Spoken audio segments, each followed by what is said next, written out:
Beaucoup de résultats de tournois aujourd'hui avec les WCG, les IPL5 et encore plein d'autres trucs. Salut à tous, c'est Max et bienvenue sur Eclipsia pour le Flash eSport.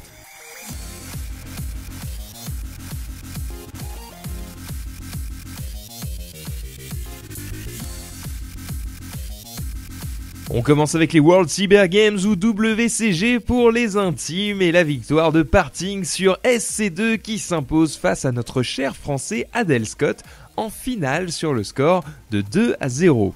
Adel n'aura pas démérité puisqu'il s'est quand même défait de Lowellai 2-1, mais le monstre coréen aurait été trop fort et empoche la somme de 25 000 $ en plus du titre, un beau tournoi donc.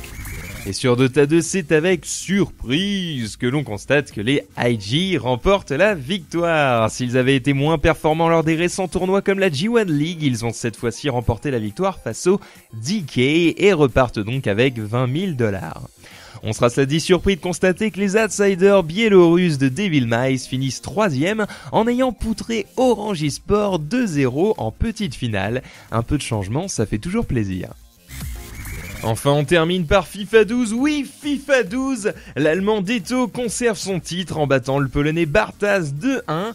Le seul représentant français, le nom d'Astang, se fait sortir quasiment dès le début face au fameux Bartas, justement. Nous sommes déçus pour lui, mais c'est la loi du sport. 10 000 $ pour Deto, donc qui n'aura pas perdu son week-end. On enchaîne avec l'IGN Pro League 5 ou l'IPL5 de son petit nom. Sur SC2, nous avons été très surpris de voir que le bracket final n'était composé que de Coréens. Mais le Coréen des Coréens pour cette fois-ci, c'est Linok puisqu'il gagne la finale face au non moins célèbre Violet sur le score serré de 3-2. Il repart donc avec 40 000 $ et on notera d'ailleurs le retour en force de Polt qui finit 3e après s'être défait de Sniper et Bomber. Well done, Polt.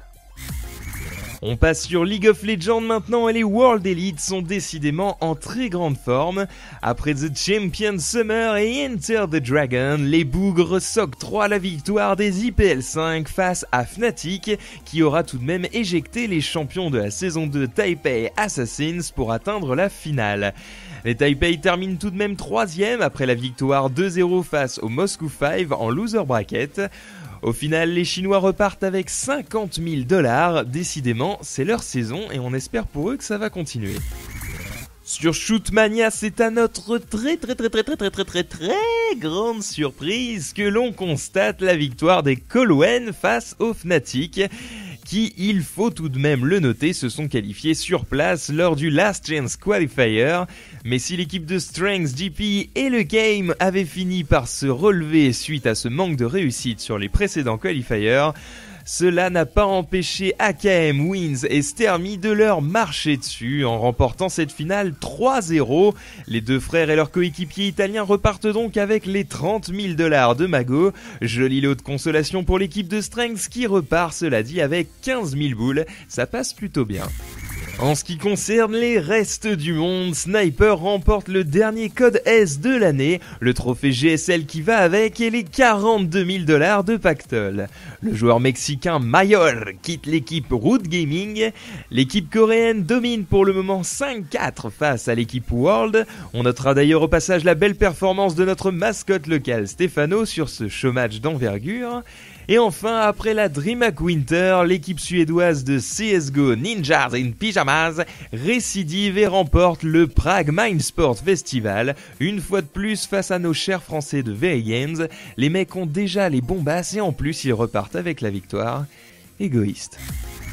Enfin ce soir, retrouvez Skyheart et Jiraiya pour la LoL Strategy Cup où les Dragonborns qui ont littéralement écrasé les Alternates la semaine dernière font leur grand retour, mais cette fois pour affronter les Meteor Makers.